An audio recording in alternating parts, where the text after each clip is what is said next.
On mange donc bien. En juin, au Vieux du Lutte, soutient les familles des enfants malades. 1$ en don par brochette de poulet. Benoît, tu es en train de lire notre nouvelle campagne au Vieux du Lutte qui est installée dans le milieu de ton studio. Penses-tu que Jean-Charles va nous acheter puis il va Moi, je pense que Jean-Charles va nous chanter une autre chanson. Tu te rappelles, l'autre fois, il nous a chanté ça. Peut-être que là... Moi, je pense oui, c'est vrai. Moi, je pense qu'il va être très content de voir ça. Il t'envoie, Jean-Charles. Des fois, il ne sait pas quoi dire dans ses chroniques. Et là, le fait qu'il y ait du Vieux du Lutte, ça le stimule, on dirait. Oui, ça nourrit son appétit pour les sports. Bonjour tout le monde, bienvenue à l'émission. Merci Marianne Bessette et Sybelle Olivier est là. Isabelle Perron est partie pour Toronto voir Bruno Mars, toi. Elle travaille pas. Mais c'est-tu... Hein? Quoi? On n'entend pas. Ah, si tu veux m'installer... oui, installe-moi les invités. Jessica, fais-toi plaisir. Je ne suis que le facteur beauté. Je décide de rien, moi, ici. Ah, ça, c'est vrai. Tellement. Tu fais tellement gérer. Bruno Mars, là. Oui. La question, Isabelle, on lui souhaite bon voyage, bon retour, tout ce que tu veux dans la vie. Mais comment ça qu'il ne vient pas à Montréal? Depuis quand Montréal n'est plus une plaque tournante des gros spectacles? Et Lady Gaga qui annule, Madame Dutrisac, puis les deux Madame Dutrisac. Je sais, il y a tellement de gens qui étaient déçus. Partaient pour voir Lady Gaga. Tout habillé. T'es cute. Madame Dutrisac, quelque chose. Ça paraît que je suis pas Lady Gaga. C'est pas pour toi qu'elle s'habille de même. Non, madame. Soyez-vous ici, M. Yannon ne sera pas long. Là. Je fais le menu du jour. Vous savez comment c'est au restaurant. Très bien. OK, parfait. On va se parler dans un instant. Mais donc, on oublie Montréal. On oublie Montréal. Et on fait Toronto. Parce que on va demander à Ben Mulroney qu'est-ce qu'il en pense, lui. De Montréal? Pourquoi c'est Toronto? C'est bien plus M. Molson, c'est M. Live Nation puis Ticketmaster. Comment ça qu'à Montréal, on n'a pas de place pour recevoir des gros spectacles? Le stade olympique est en réparation. Ils sont en train d'attacher ça avec du duct tape. C'est toute une ville. Jacques Demers sera avec nous de la Fédération québécoise des municipalités à midi. Attachez votre truc et faites des économies. Annulez les vacances. Annulez toutes les dépenses parce qu'on augmente les taxes foncières à travers le Québec. Là. On vient nous pomper de l'argent sans arrêt. L'Union des municipalités, la Fédération, tout le monde veut augmenter les taxes foncières. Pas réduire les dépenses. Venir piger un peu plus dans nos poches. Aussi, il y a une étude, ça va être intéressant, ça à 11h. Évidemment, je ne vous dirai pas que ça va être plate. Je serais un peu niaiseux de dire ça. Il y a une étude qui porte sur le Grand Prix et l'influence que ça a sur les douchebags au volant. Il y en a, hein? Les douchebags au volant? Il y a des gens imprudents au volant, effectivement. Merci de le dire autrement. Attention, votre verre, là, parfait. J'ai consulté M. Yannon, qui est du service de police de l'agglomération de Longueuil. Pourquoi l'agglomération de Longueuil? Ça se dit mal, ça. À chaque fois que vous venez, là, je m'enfarge là-dedans. Ça peut pas être la ville de Longueuil, ça peut pas être... Vous êtes bien compliqués, vous autres. S'il vous plaît, embarquez-moi pas dans ces nuances-là, s'il vous plaît, je vais me faire chicaner. Parfait, je ne mettrai pas dans le trouble. Aussi, il y a la ville sans violence. C'est le nouveau terme, là, je me souviens plus comment ça s'appelait, là, l'Institut de la déradicalisation du phénomène de la violence. Bon, quelque chose de bien plate. On va à 10h moins 10, puis Christian Page sera avec nous à midi, parce qu'Alexandre Dubé, dont c'est l'anniversaire, 40 ans aujourd'hui, qui est en train de pleurer, rouler en boule, parce qu'il voit que sa jeunesse est partie au vent. Ah non, ça c'est triste. Et le début de la calvitie, et tout va s'en suivre. Bon, comme je vous disais, Gino Yannon est avec nous, inspecteur aux communications, relations médias pour la police de Longueuil. On peut-tu résumer ça de même? Oui, M. Dutrisac. Bon, merci. Bienvenue à l'émission. Vous avez une nouvelle intéressante à annoncer, vous, ce matin, parce qu'on a vu des batailles, on a vu la violence chez les jeunes, et vous avez fait des arrestations. Oui, effectivement. Aujourd'hui, on a procédé à l'arrestation de 13 mineurs âgés de 15 et 16 ans impliqués dans un événement qui remonte au 18 avril de cette année dans le coin du 10-30. C'est un samedi. C'est arrivé vers 17h30, non loin, comme je vous dis, du 10-30. Il y a le cinéma Cinéplex Odéon. Ben oui. Il y a le Trois Brasseurs. Il y a un viaduc qui passe au-dessus de la 20. C'est arrivé à cet endroit-là. Et également, on a mis en ligne une vidéo qui démontre l'ampleur de la violence. Vous vous rappelez, j'étais venu vous voir pour dénoncer l'augmentation de la violence chez nos jeunes. Ouais. Alors, on voulait imager, dans un certain sens, l'événement, mais surtout faire un appel au public parce qu'il y avait des témoins lors de cet événement-là et on veut que les gens rentrent en contact avec le SPAD. Mais je suis allé voir des chiffres, puis je veux pas vous embarquer là-dedans, là, mais c'est un problème pas juste à Longueuil. À Montréal, à Laval, à Saint-Jérôme, à Gatineau, partout là, au Québec, la violence chez les mineurs. Mais à Longueuil, j'ai sorti la criminalité impliquant des adolescents de 12 à 17 ans a connu une hausse de 64 % entre 2021 et 2025. Le voyez-vous sur le terrain? Absolument. C'est une réalité. Ça fait partie d'ailleurs de notre dernier rapport annuel de l'année dernière, 2025. On la voit, cette augmentation-là. Il y a une diminution des crimes contre la propriété, mais il y a une augmentation de la violence de nos jeunes, de leur implication dans les crimes sur la personne. Sur la personne, ouais. Exact. Ouais. Mais là, vous savez, à 15-16 ans, M. Yannon, vous les arrêtez. Vous savez qu'ils sont déjà dans la rue, là. Ils sont déjà retournés chez eux. Oui et non, dans le sens que quand on les arrête, on les met en... Premièrement, si je peux contextualiser ce qui s'est passé un matin, on a arrêté 13 jeunes, comme je vous dis. On a impliqué non seulement notre section des crimes majeurs qui ont chapeauté l'opération, mais on a impliqué aussi nos équipes qui travaillent en prévention, nos équipes de préventionnistes, d'agents réseau, le groupe Contact que je suis déjà venu vous entretenir, parce qu'on veut non seulement que les jeunes qui commettent des actes répréhensibles prennent conscience de l'ampleur et de la gravité, mais on veut aussi sensibiliser eux et leur entourage, leurs frères, leurs sœurs, leurs parents. Fait qu'on veut essayer, dans la mesure de notre capacité, d'empêcher que ça se récidive. C'était quoi le contexte de ce conflit, là, cette violence entre les jeunes? C'est un contexte qui remonte... ça s'est passé dans une école. Il y a un conflit entre deux gangs qui s'est créé à l'école. Je ne rentrerai pas dans les détails. Et ça s'est perduré en dehors des murs de l'école. Fait que vous savez, on est déjà venu puis on disait des fois, la violence, est-ce que ça se passe juste entre les murs des écoles? Ouais. Puis là, j'étais venu vous entretenir sur les lieux publics, les centres d'achat, les différents lieux où les jeunes se rassemblent. Ben, c'est le cas de ce qui est arrivé. Ça remonte à un conflit qui part dans l'école et qui s'est transformé à l'extérieur de l'école la fin de semaine. Mais des batailles, M. Yannon, il y en a toujours eu. Là, est-ce que c'était à un autre niveau? C'est définitivement un autre niveau. On n'est plus dans la bataille, puis encore là, une bataille à elle seule n'a pas sa place. Mais là, puis j'invite les gens à aller consulter notre page Facebook sur nos réseaux sociaux pour voir justement l'ampleur de la violence. Il y a l'utilisation d'un bâton. On est plusieurs assaillants sur une seule victime de 15 ans. Puis là, on a environ 7, 8 et plusieurs autres jeunes qui se mettent à le tabasser à coups de pied, à coups de poing, à coups de bâton. Et encore une fois, on voit des jeunes qui filment, qui rient. Ouais. On les entend, là. On se rend pas compte de l'ampleur. Mais les mouches à marde, là, qui filment, là, les arrêtez-vous? Il y a des gens qui ont été arrêtés, entre autres, parce que les gens arrêtés ce matin font face à des accusations d'agression armée, voie de fait et de complicité. Donc, quelqu'un qui fait partie du gang et qui n'empêche pas une action répréhensible de se faire, commet indirectement l'action également. Ouais. Puis on a des témoins aussi. Il y a des gens qui ont passé 17h30 un samedi au coin du 10-30, au coin du cinéma, puis de la 10. Non, mais il y a des gens qui ont vu. Mettons que vous êtes avec vos enfants, là, allez-vous arrêter, vous débarquer, puis vous mêler de ça? Ben, parce que c'est la première affaire qu'on se dit, où la police? Vous êtes où, vous, quand on voit ça?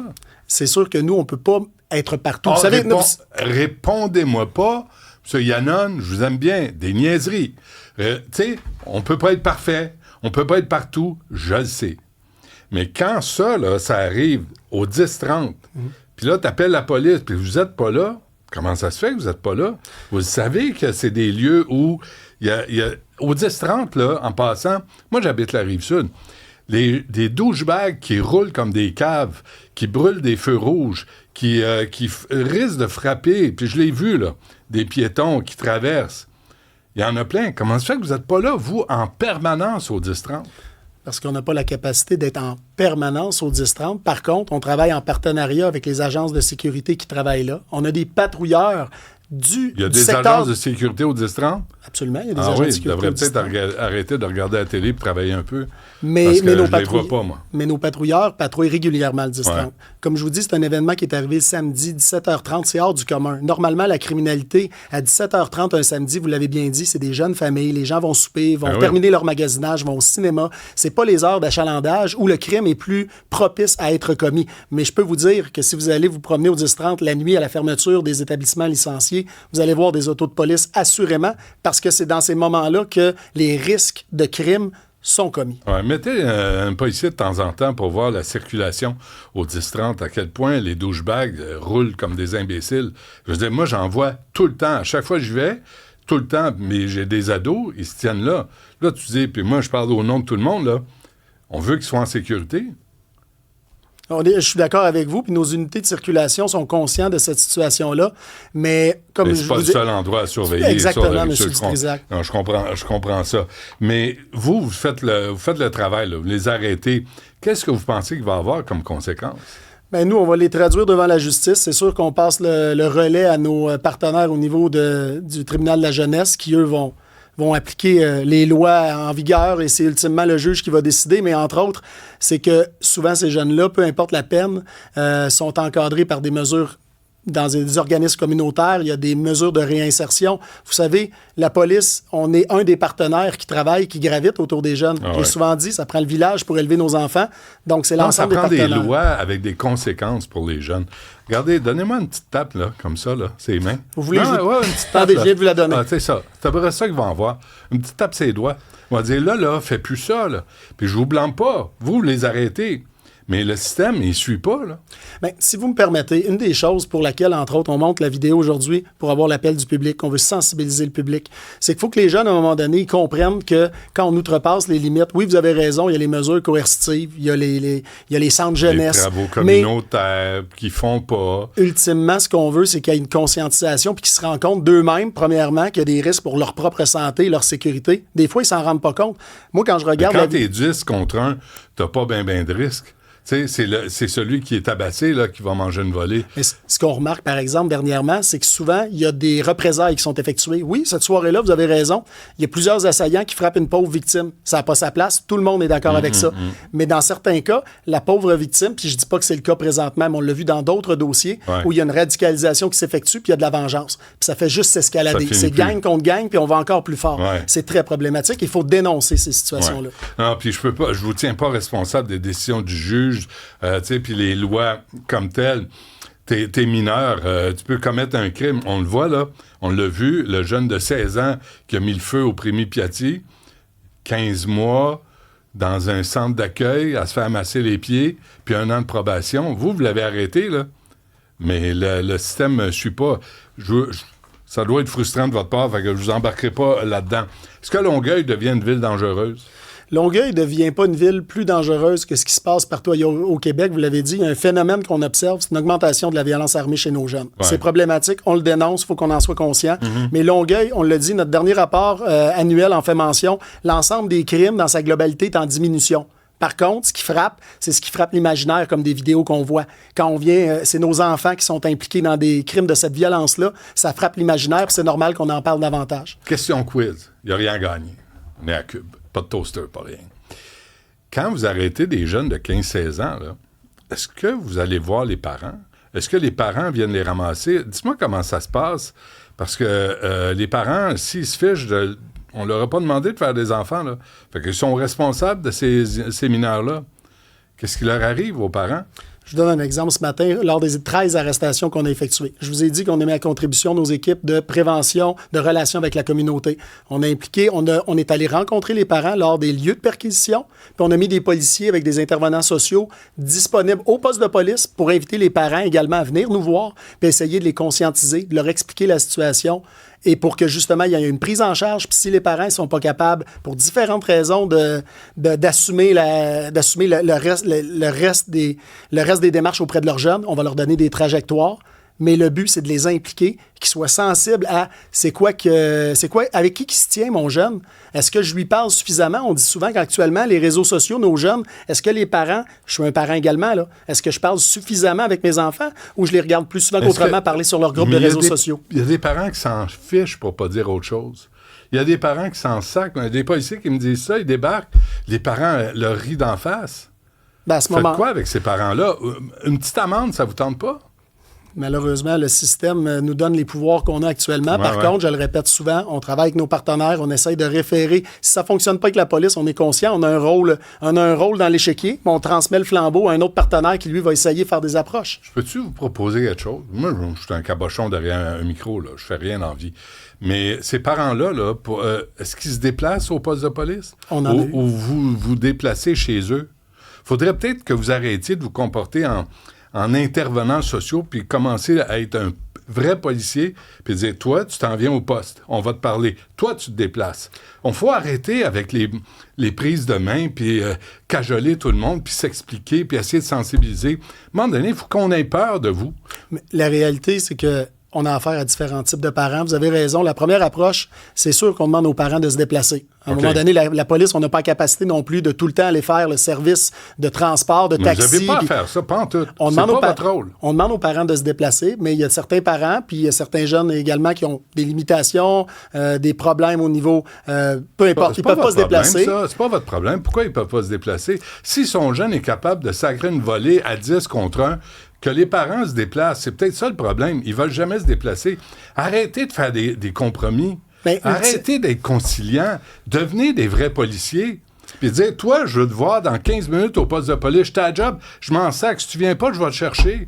On est tanné de ça, M. Yannon, puis je m'en prends pas à vous, là. Mais je pense que je fais écho à ce que je lis comme message, comme commentaire.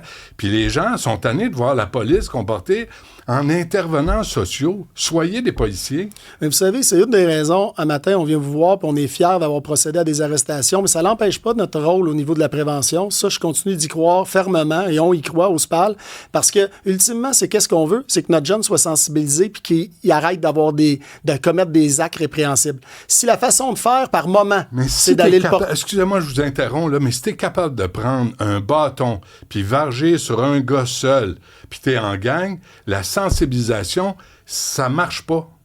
Et c'est pour ça que des actes comme qui sont arrivés le 18 avril dernier, nos unités d'enquête, chapeautées par les crimes majeurs avec leurs collègues, on a fait ce qu'on appelle le projet Connexion. On a décidé qu'on priorisait cet événement-là pour lancer un message fort, pour dénoncer cette violence-là. Puis c'est en corrélation avec nos priorités organisationnelles. J'étais venu vous voir dernièrement.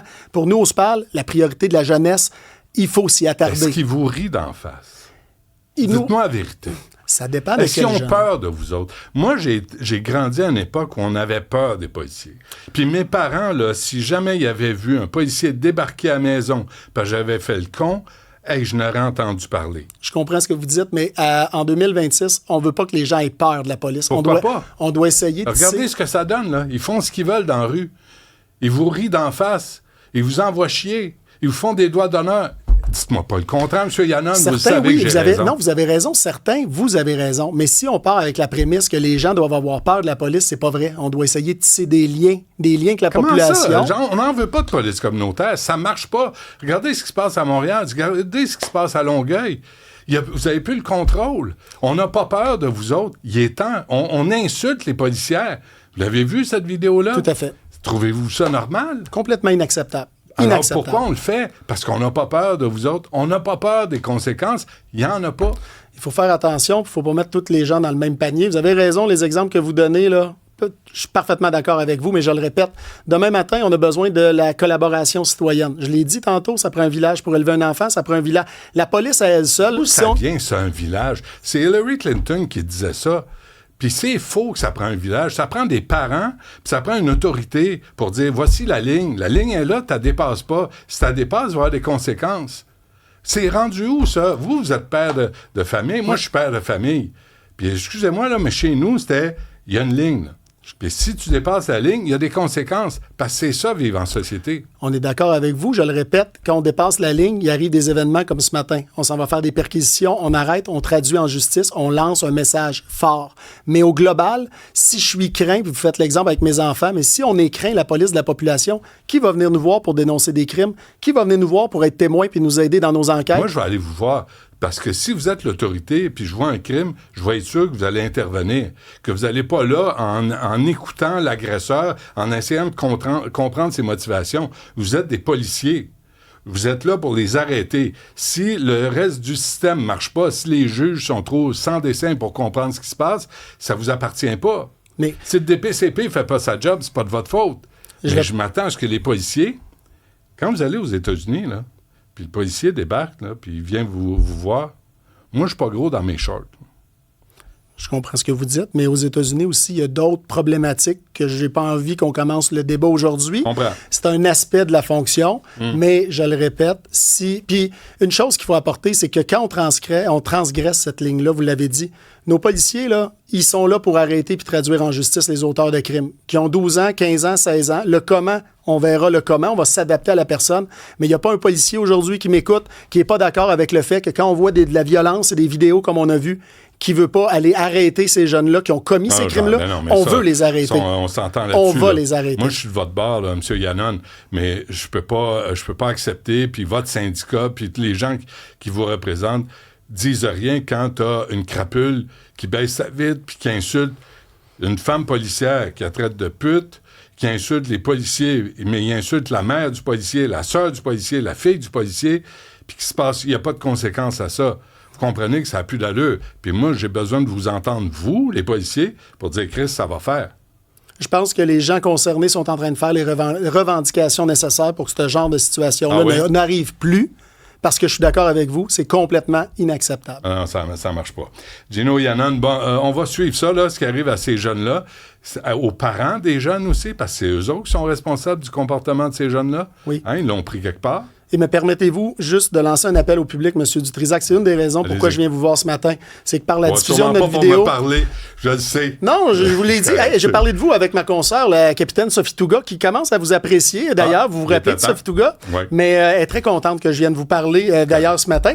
Mais c'est surtout de faire un appel à la population. Oui. Vous voyez, on veut que les gens, soit par le 911, s'ils ont de l'information, ils peuvent le faire, ou sinon de façon confidentielle, info azimut. L'événement du 18 avril, l'événement qui est présentement sur nos réseaux sociaux, s'il vous plaît, si vous avez vu quelque chose, manifestez-vous et appelez le SPAL 450-646-8500, 450-646-8500, qui est notre ligne Info Azimut. On attend vos appels. C'est important pour éviter que ce genre d'événement-là se reproduise. Parfait. Gino Yannon du service de police de Longueuil. L'agglomération, je suis pas capable. Ça marche pas, je suis pas capable. Mais moi, je suis de votre bord, mais je veux qu'on retrouve le respect qu'on a déjà eu pour nos policiers, nos policières, puis je pense que ça va être réciproque. Vous aussi, vous allez avoir du respect pour les citoyens. Je dis pas que vous n'avez pas, mais là, on a besoin de ramener tout ça à l'ordre un peu, là, selon l'expression consacrée. M. Yannon, merci. Bonne chance. Merci.